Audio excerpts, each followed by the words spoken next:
everybody, it's Robert Earl out here at the Eco Ranch Sustainable Living Education Center in far west Texas. Minus Cascade the Wonder Dog, because if I started petting Cascade the Wonder Dog, I'd have to wash my hands or I'd get a whole bunch of comments from people, oh, that's nasty. So, I am out here doing something that's going to make an awful lot of regular viewers and people that have been out here happy. What am I doing? A little grinding meat, huh? Not just grinding meat. Listen. Let's look out for the car. He's going, look out for the car! But it's pretty quiet.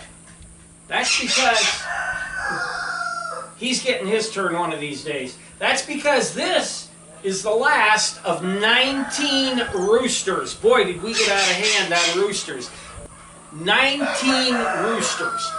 I had no idea we had that many. I knew my girls were getting barebacked. I knew I had to get rid of some of them because of that, but I didn't know we had 19 too many. They did something that made me mad. You know, they run around and they're like mad rapists. They just run around and that's all they do all day long because that's their job. Made me mad yesterday. I started and killed all 19 of them. It's rooster meat, so it's tough. There's not much you can do with it. You can make fricassee, you can make stews, anything that's low and slow cooking. Or you can do what I like to do, and that's strip all the meat off of them, grind it up. I save the carcasses and I make soup because it's a very, very rich flavor. So I make soup broth, freeze the soup broth. So I made soup broth and froze it. As I strained the soup broth, I took all the bones out but left the extra meat that was there, mixed that meat, brought it to a boil again, put rice in it, cooked it up. Now it's cooling down. We package that up as dog food. And this is going to be, along with all of this, which I guess is about 18-20 pounds there, is going to be chicken sausage that Debbie and I make. It's my own recipe of chicken sausage. It's not a real spicy thing. Doesn't take a lot of spices. There's just really three things in it. Four things. A little bit of basil, salt, garlic, whole garlic, and Ralph's chicken seasonings, and that's all. But we make it into kind of thin sausages that I call chicken hot dogs. We grill them up and eat those. Because I don't know if anybody else has noticed, but in the last couple decades, hot dogs have gotten smaller. Hot dog buns are tiny. Hot dogs have gotten smaller. I want a bigger hot dog. I don't want to eat 6 of those awful things in the store. I'd rather eat one of my big ones in a big bun. So that's what we do. So anyway, that's what I'm out here doing now. That's going to make everybody very, very happy. But now since I'm here in the Chaos Kitchen, I'll show you a couple other things we're doing. This here, Debbie and I went out and we got 24 gallons of prickly pear fruit.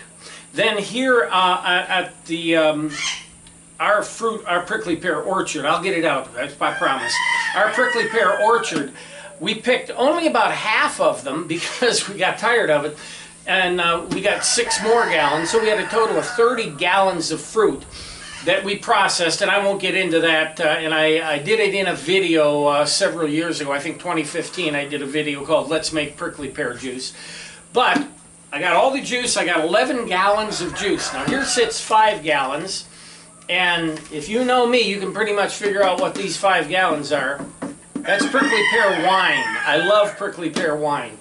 Prickly pear wine, I froze a lot of it raw, in other words, unpasteurized.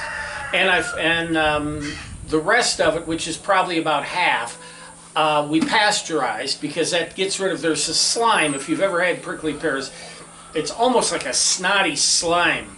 And if you heat it up and pasteurize it, just bring it to almost a boil and hold it for a few minutes there, gets rid of the slime. The slime's actually good for you. I had no idea that prickly pears just, again, this is a vlog, but it's also, you know, the whole thing is we're an educational center.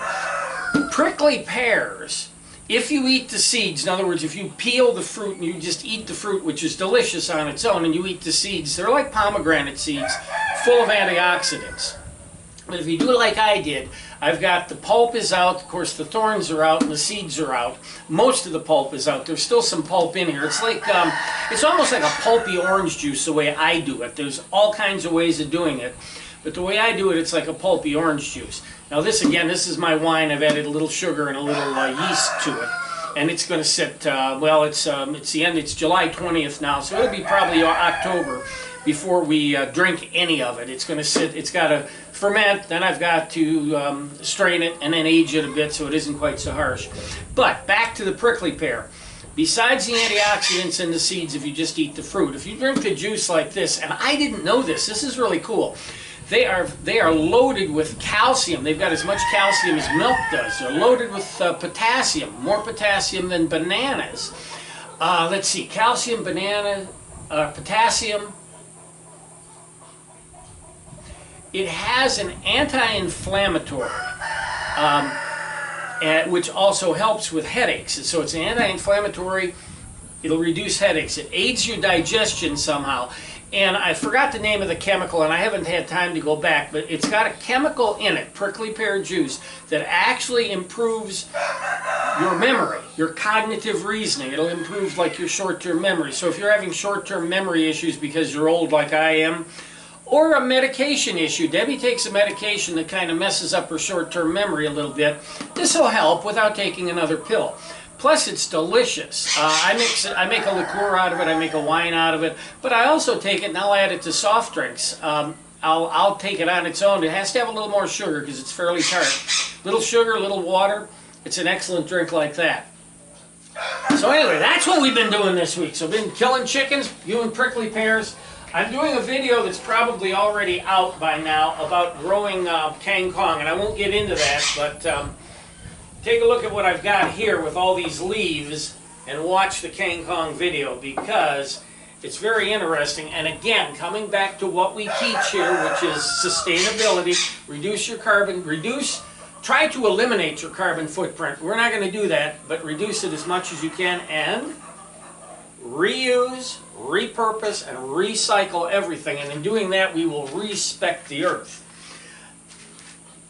And as part of the whole thing, I'm showing people slowly now that we're getting the greenhouse going how to use vegetables that you don't know about that grow like weeds. In fact, they are weeds. This here is deemed an invasive species by the USDA.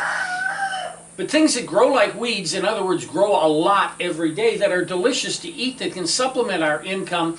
Avoid us buying greens from California, Peru, Chile, China. Right here in our backyard. Debbie and I have got more Kang Kong here than we could possibly eat, and just off of 2-yard-long bean plants. 2 of them. We're having to eat beans twice a week, and I got 24 more yard-long beans planted because we're going to blanch and freeze them for the winter. So anyway, that's what's going on here in the Chaos Kitchen. I got to get back to these. Well, for this segment, I guess I can take my hat off, but for this segment I'm going to be squatting down like this because I can't really do much of anything else.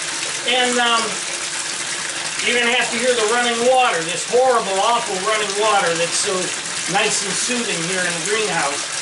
We're going to plant the garlic that I took, just regular store-bought garlic that I call Thai garlic. Now, I don't know if that's really the correct name for it, but it's got the purplish hue to the skin. I put the entire bulb in water. It's been in the water for 2 weeks. It's got roots on some of it. Few of the pieces don't, but we're going to plant all of them. But I do have some green tops. Now it's the end of July.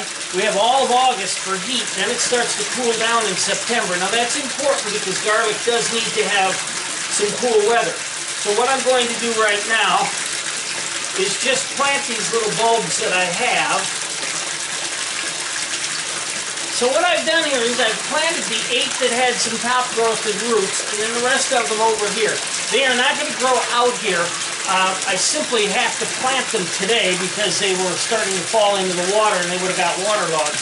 But I have a big pot that I will be showing in a potato video that I'm going to be planting soon, hopefully soon, if my potatoes seed, actual seeds, not seed potatoes, but actual seeds. If the seeds sprout and I have potatoes, then I'll be planting them in a potato pot. If they don't sprout, then I'm going to have to get seed potatoes. But I'm going to transplant these into that pot As soon as I'm able to get up into Alpine to get potting soil and topsoil, I simply don't have any potting soil or topsoil. So I harvested the onions that were in here to plant these. And I'll show you the onions and a little bit of the harvest in the next segments. For this segment, I'm going to be a long way away from you, but there's no wind today, and I've got the air compressor turned off so you can at least hear me. I'm at the corner of the greenhouse. It's almost like a watershed moment for us, you might say. You know, I have been asking for about 4 years for donations. I keep saying the donate button's up there, and we're going to leave the donate button and get into why and what at a later, at a later date. And I've got the Facebook fundraiser, and the link will be in the description on this video. But I was talking about it on my live stream on Tuesday night at 7 o'clock, and I actually lost a live stream viewer that had been coming for a while, and his comments before he left was, "You're just another YouTuber begging for money, trying to live off of YouTube." No, that's the short answer. I've asked for help over the last 4 years because Debbie and I are on Social Security, and we can't put only about $300-400 a month into construction. And I asked for help through donations to finish the place so that I could finally turn it into an education center where I can teach people how to live sustainably and do a little bit more than say, well, over here we're going to put this, and over here we're going to do this. I want you to see it. I want it to be done. So I started the fundraiser in that, and the response has been about what I wanted. We've gotten a lot of material, not a lot of cash. So if you go to the Facebook fundraiser, it looks like we've only raised $210 cash, which I think is all there is today. But I've got a lot of other things donated to us, and some of that is some of the supplies to finish the greenhouse. That's why we're standing out here. We're pretty much going to be done with the fundraiser and with the money. I think by the end of August, I'll be done, and we won't need anything else. And that's the difference between what we're doing and what some of these YouTubers are doing, like the guy 50 ducks in a hot tub, or those Amish wannabe people that everything's monetized, and they're actually trying to make a living off of YouTube. More power to them, because after all, if you can make a living, go ahead and do it, as long as you don't destroy the planet. And I can't see how YouTube videos destroy the planet. But that's not my shtick. We have enough money coming in, and we're going to get a little bit of money down the road, so we'll be able to survive just fine and finish the interior of the house. But getting this done, you guys helped me, and I will eternally be grateful. And each and every person that did donate or does donate between now and when the fundraiser ends, I think it's the end of September. Always welcome to come here and stay for free, no charge, and we'll feed you and we'll put you up, and you will be just welcome like family. But anyway, here we are. This is the last step in all of our major construction as far as the agricultural portion of the place goes. We have a third of the greenhouse built. I finally put up all the superstructure with the exception of the purlons. I don't have the purlons up. And what I have to do is come out here with the digging down a trench about that far so we can pour the footing to put the window glass on. Go over just to that next 4x4, not all the way to the wall, to that next 4x4 with the wall or glass. I'm not sure how much glass I have until I start measuring it out, and I won't measure it out until we get the footing in.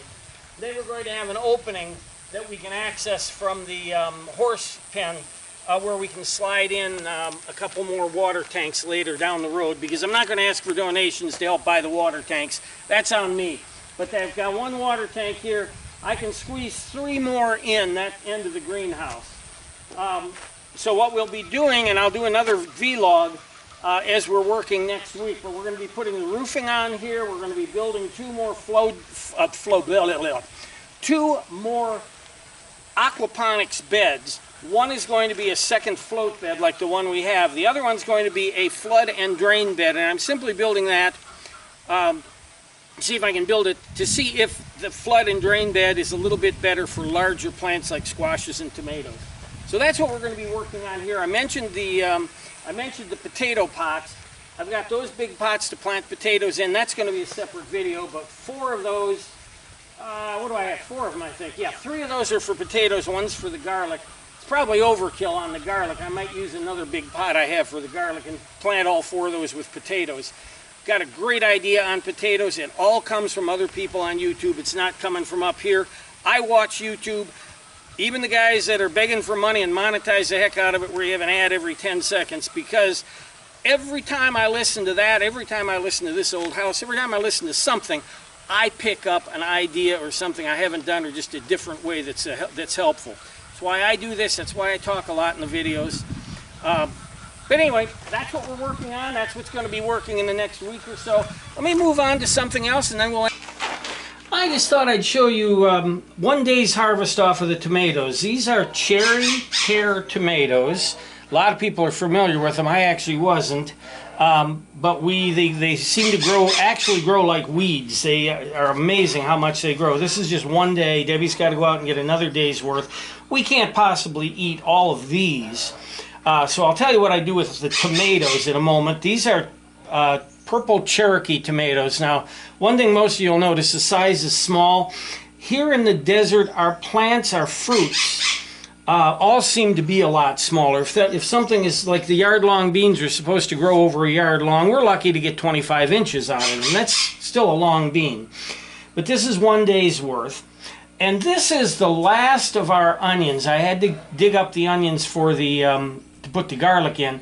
This is the last of our onions. I would have to guess that since we started pulling them in May, we've probably pulled another 100 plus these, 10 or 12 that are here, onions out. So the onions grew real well this year. It was really a nice harvest for onions.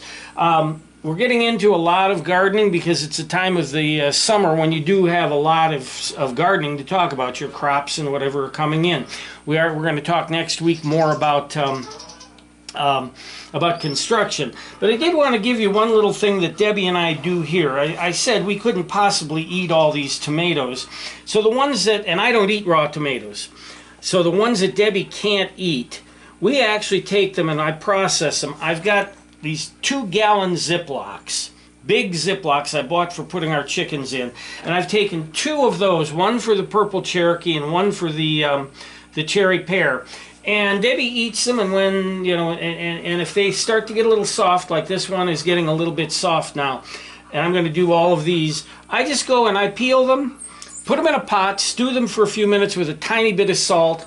Then I pour them, when they cool, I pour them in that 2-gallon Ziploc, and the Ziploc's marked stewed tomatoes. So I'll end up with a big old 2-gallon bag of stewed purple Cherokee. Actually, we'll end up with 3 or 4 of those, and maybe some quart-sized ones that I can use for making spaghetti sauce or whatever throughout the year. In other words, you get 4 tomatoes, but you can only eat 1 in a day, and these are going to go bad. Just peel them, put them in a tiny little saucepan. Just get them heated up and stewed for a couple minutes. Pour them in a Ziploc. Pour them in a Ziploc. Pour them in a Ziploc, and pretty soon you got a lot of tomato. I do the same with these. I take these and just drop them in the like they are, skin and all. I drop them in the blender, turn it on, puree it, heat it up, cook them, put it in a Ziploc. These I plan on using to make salsas with, a regular cooked salsa, and these will do whatever you could do with stewed tomatoes. Just thought I'd give you that idea. We do that with a lot of things. If you have a little bit left over, then start a Ziploc and just add to it, add to it, add to it. You don't have to, 1 tomato or 2 tomatoes or even 4 tomatoes, that doesn't give you a whole lot of stewed tomato. But 40 is, and so if you just start with 4 at a time, 10 times, you got 40. Anyway, that's that. Except for this, I figured I'd end with this. I've been getting a few of those old man comments, which I pretend to get all mad about, and they do bother me because yesterday I was waiting to hit 10 years of age so I could ride my bike in the street, and here I am now. Today I'm 66. It seems like yesterday, and in fact, I remember an article I cut out of the newspaper back, it must have been 1970, and I've still got it. A woman by the name of Sarah Borah, B-O-R-A-H. You look up Borah, and you'll find out it was, I believe, a senator in Montana, and his wife turned 99, and it was a picture of her like this, looking reflectively, and she said, "Then suddenly," meaning she had a full life, And one day she was trying to ride her bicycle in the street, and the next day she's 99 years old. And that's kind of where I feel now. But in addition to the old man comments, a few of you have noticed that I seem to have slowed down a little bit over the last few months. The work has slowed down a little bit. If you happen to catch me walking in a video, I seem to be a little stiff. There is something going on. I'm not going to say what it is. It's nothing that's going to kill me next year or next week. But I guarantee you in about 30, 40, 50 years, it'll have me in a wheelchair. It did my brother. My brother Ronnie is 93, and he's been in a wheelchair for a long time with the same malady. My two brothers have had leg issues. They don't talk to me anymore, so I don't know if they have the same type of thing. I just know that my doctor diagnosed it, told me there's no sense in me going to a neurologist because my legs are in great shape for a 40-year-old, and that's exactly what he's going to say. The neurologist is going to say, there's nothing wrong with you. Well, yeah. If you take Superman and make him a normal man, he's missing something, and that's kind of where I am. I used to be able to do these incredible things, and I can't anymore. And it's because I'm losing a lot of strength and getting a lot of stiffness in my legs. So if you guys have noticed that, those that have noticed it, that's the issue. I will never say what's going on because I'm just not going to mention it. You put it out there. My mother used to say, words have power, and you start putting the words out there, and you start saying, God, I'm ugly, God, I'm ugly, and pretty soon you're all like that, and I always tease about Debbie's mother, whom I loved very much, but I always say she died of terminal hypochondria because she never read about a disease that she didn't catch. So I don't believe in putting the words out there, but there is something going on. It's something everybody would identify, but for as long as I'm going to do these videos, I'm just going to move a little bit slower than I do now. I will finish the place. Even if I finish it walking slowly, I won't need a cane or anything, but I'm losing I'm having problems with my leg strength, and even this strength here, I'm losing some of that. I notice it, you might notice it if you watch the earlier videos, but I want to thank everybody for following us. If you've been around long enough to notice that, I want to thank you for being here with that. I want to thank you for helping and donating and watching me build this. We're going to finish most of it this year. It'll be just a matter, this year, and I mean this year, by the end of December. And then we'll be just finishing the inside of the house, the furniture, the walls, the painting, the furnishings, and that. But you guys have helped me get the important stuff, the educational end of it, the sustainable end, up and done. And I will always remember that we have more things in common here in America than those things that separate us, and I'm going to try to concentrate on the things we have in common. And what we have in common is we are a kind and generous culture, and you guys have proven that to me. So with that, it's the end of this vlog. Please look forward to the next vlog, and which will be about the construction out there. And until then, it's Robert Earl out here at the Eco Ranch Sustainable Living Education Center saying, see you later.